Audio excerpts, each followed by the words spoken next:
আমরা সবাই জানি যে ভগবান শিব হলেন আমাদের অন্যতম প্রধান দেবতা। তিনি নিরাকার, নির্গুণ, সম্পূর্ণ। প্রত্যেক মানুষের এটা জানার ইচ্ছা থাকে যে ভগবান শিবের জন্ম হলো কিভাবে, বা ভগবান শিবের পিতাই বা কে।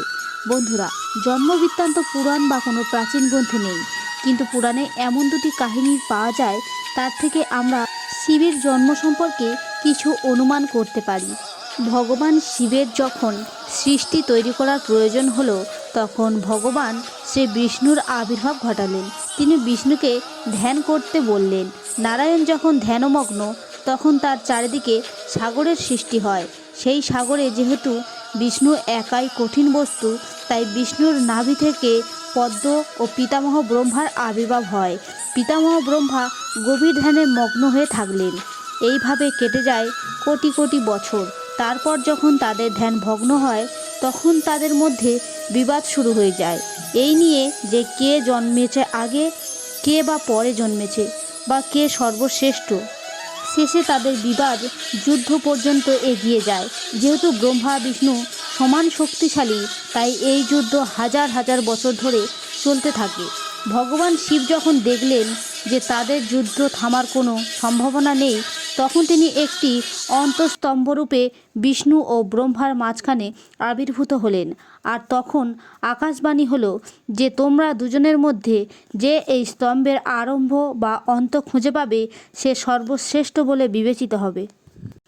এই বাণী শুনে ভগবান বিষ্ণু স্তম্ভের নিচে গেলেন, আর পিতামহ ব্রহ্মা উপরে চলে গেলেন। তাই অনেক খুঁজেও বিষ্ণুদেব এই স্তরের অন্ত খুঁজে পেল না। তখন বিষ্ণুদেব আবার স্বস্থানে ফিরে এলেন, আর ভগবান শিবকে বললেন যে হে ভগবান, আপনি অনাদি অনন্ত, আপনার স্বরূপ খোঁজা আমার মূর্খতা ছিল, আপনি আমাকে ক্ষমা করুন। অপরদিকে ব্রহ্মা নিরন্তর উপরের দিকে যেতে থাকলেন, এবং অনেক খুঁজেও যখন স্তম্ভের মাথা দেখতে পেল না, তখন তিনি একটি ধুতুরা ফুল দেখতে পেলে, এবং তিনি ফুলটিকে বললেন যে তিনি যেন ভগবান শিবের কাছে গিয়ে বলে যে সে যেন স্তম্ভের আরম্ভ খুঁজে পেয়েছে এবং তুমি তার সাক্ষী। তারপর ব্রহ্মা সেই ফুলটিকে নিয়ে শিবের কাছে এলেন এবং বলল যে আমি এই স্তম্ভের মুখ খুঁজে পেয়েছি এবং এই ফুলটি তার সাক্ষী।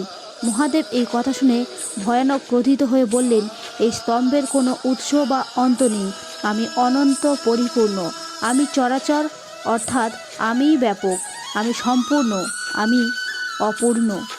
ভগবান ব্রহ্মা তখন তার ভুল স্বীকার করলেন এবং ব্রহ্মা বিষ্ণু মিলে শিবকে বললেন যে তিনি যেন তাদের নির্দিষ্ট সাকার রূপ ধারণ করে বিরাজ করেন। ভগবান তাদের সেই কথা মেনে স্তম্ভ থেকে সাকার রূপে প্রকট হলেন, যে রূপকে আমরা এখন পূজা করি। দ্বিতীয় একটি কাহিনী থেকে জানা যায় যে একবার এক ঋষি মহাদেবের কাছে জানতে চায় যে তার পিতা কে। তখন শিব বললেন যে তার ব্রহ্মা হলো তার পিতা। ঋষি আবারও জানতে চাইলেন যে তাহলে ব্রহ্মার পিতাকে। শিব বললেন বিষ্ণুদেব হলেন ব্রহ্মার পিতা। ঋষি আবারও কৌতূহল হয়ে জিজ্ঞাসা করলেন যে তাহলে বিষ্ণুদেবের পিতাকে। শিব বললেন আমিই বিষ্ণুদেবের পিতা।